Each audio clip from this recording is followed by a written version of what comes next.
اول خطوه عشان تكسب فلوس من النت هي يكون عندك حساب تقدر تستلم عليه الفلوس اللي هتكسبها من الشغل على النت. طب ايه الحساب اللي ممكن تعمله؟ الحساب ده هيكون على باي بال. الباي بال ده بنك الكتروني يعني ملهوش وجود على ارض الواقع، وميزته انه امن وكل مواقع العمل الحر بتستخدمه. طب ازاي تعمل حساب على باي بال؟ اول حاجه هتحتاجها انك تعمل فيزا عشان تفعل حساب الباي بال. طب ايه الفيز اللي ممكن نعملها؟ في فيز كتير ممكن نعملها ونفعل بيها حساب الباي بال. في فيز بتكون بحساب بنكي زي فيزا انسباير من بنك اسكندريه وفيزا الجولدن من بنك مصر. مشكله الفيز اللي بحساب بنكي انها اول حاجه محتاجه تفتح حساب في البنك، فبالتالي لازم يكون معاك بطاقه ومكتوب فيها الوظيفه، ولو مش مكتوب وظيفه في البطاقه هتحتاج تجيب من شغلك ما يثبت مصدر الدخل. وتاني مشكله انه هيحتاج مبلغ كحد ادنى لفتح الحساب، ولما سالت في بنك اسكندريه كان الحد ده 1500، والفلوس دي زمان كان ممكن تسحبها تاني يوم بعد ما تعمل الحساب، بس دلوقتي لازم الفلوس تفضل في الحساب 3 شهور ومش هتقدر تسحبها غير بعد المده دي.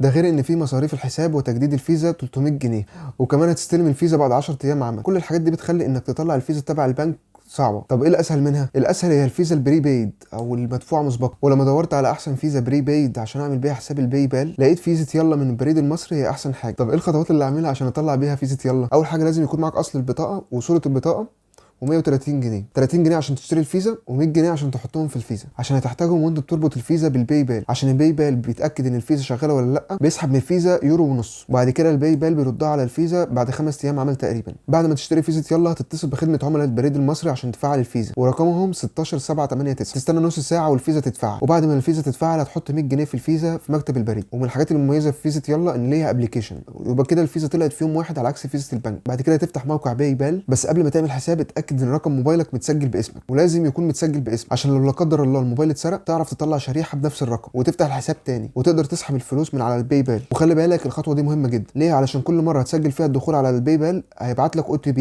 او وان تايم باسورد اللي هو باسورد بتستخدمه مره واحده، ده غير الباسورد بتاع حساب الباي بال. وباكد عليك تاني ان رقم الموبايل اللي متسجل باسمك ده مهم جدا. بعد كده هتحتاج ايميل، والافضل تعمل ايميل جديد على الجيميل وتكون عارف الباسورد بتاعه عشان الباي بال هيبعت لك رمز تاكيد على الميل دوت وهتواصل معاك من خلال الميل ده. طب ايه بقى خطوات عمل حساب باي بال؟ اول حاجه من جوجل هتكتب باي بال، هتكتبها بالعربي او بالانجليزي مش هتفرق. هتختار www.paybal.com اللي هو اول اختيار. بعد كده تختار تسجيل الاشتراك، هتختار بيرسونال اكونت وتاكد ان البلد بتاعتك هي اللي موجوده. بالنسبه لي هختار ايجيبت. وبعد كده هعمل كونتينيو، وبعد كده هتحط رقم الموبايل، وبعد كده التالي هتملى البيانات دي الايميل واسمك، ولازم يكون اسمك الحقيقي، وهتختار الجنسيه وهتكتب التاريخ الميلاد والعنوان، وهتعمل تشيك على اخر اتنين. عند التسوق عبر الباي بال هتختار البدء، هنا هتكتب ال 14 رقم اللي على ظهر الفيزا، وهتختار نوع البطاقه فيزا، وتاريخ انتهاء الصلاحيه هتلاقيه تحت ال 14 رقم، ورمز الحمايه هو الثلاث ارقام اللي تحت التاريخ. هل تريد حسابك على باي بال بدون حدود قصوى للانفاق او السحب؟ اكد بطاقتك. هتضغط عليها. هنا هيجي دور بقى ال 100 جنيه اللي حطيناها في الفيزا. هنا الباي بال هيتاكد من الفيزا بتتسحب منها ولا لا، فيخصم يورو ونص وهيبعت لك رمز على الموبايل زي اللي موجود ده. هتكتب الارقام اللي جنب الحروف اول ما تيجي الرساله اللي فيها الرمز، غالبا هتيجي في نفس اليوم. عند ادخال الرمز تاكيد البطاقه هتضغط عليها. طب تطلع منين ادخل الرمز تاكيد البطاقه؟ من الاشعارات هتختار مسابقه بطاقتك، كده يبقى عندك حساب باي بال مفعل تقدر تستقبل وترسل منه الفلوس. والفلوس من باي بال لو انت في مصر هتتحول في اول كل شهر بشكل اوتوماتيك من غير عموله، ولو انت عاوز تسحب الفلوس في نص الشهر ممكن بس هتدفع عموله الباي بال. وعند الاشعارات هتعمل تاكيد عنوان البريد الالكتروني، هيبعت لك كود على الميل عشان تامن الحساب بتاعك. من علامه الترس تختار الحمايه وهتختار المصادقه بخطوتين، واختار ارسل رمز ليه في رساله نصيه. والخطوه دي ليه؟ علشان لو حد عرف الميل والباسورد بتاعك مش هيقدر يدخل على الحساب غير لما يكتب الكود اللي هيتبعت على الموبايل. وهتكتب رقم موبايلك الخطوه التاليه. والخطوه الثانيه كزياده حمايه عشان الحساب ده هيكون فيه فلوس. هتختار الاسئله. هتستخدم الاسئله دي امتى؟ لما تحتاج تغير الباسورد. واختار الاسئله اللي عاوزها وخليك فاكرها، والافضل تكتبها في ورقه عشان ممكن تنساها. ولو عجبك الفيديو واستفدت منه